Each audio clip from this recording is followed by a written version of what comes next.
السلام علیکم باجی ربینہ کوثر، مجھے آپ سے نہ کچھ کہنا ہے۔ میں آپ کے لیے کچھ کہنا چاہتی ہوں۔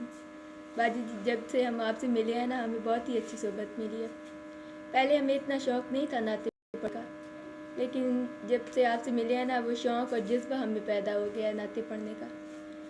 اور جب آپ کو دیکھتے ہیں نا ذکر مصطفیٰ میں تڑپتے ہوئے، تو ہمارا بھی دل کرتا ہے ہم غلام مصطفیٰ بن کر زندگی گزاریں۔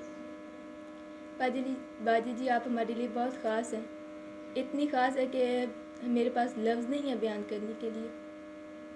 وہ کہتے ہیں نا، کچھ لوگ بہت خاص ہوتے ہیں، بات کرتے ہیں تسکین ملتی ہے، لفظ کہتے ہیں تو محرم لگتے ہیں۔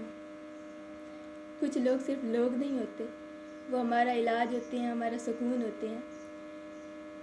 باجی جی، آپ اس سے بھی کئی گنا بڑھ کر ہمارے لیے ہیں۔ اللہ کریم سے دعا ہے کہ یہ ساتھ ہمیشہ سلامت رہے روز قیامت تک۔ اللہ کریم آپ کو ہمیشہ خوش رکھے، آباد رہیں۔ جزاک اللہ۔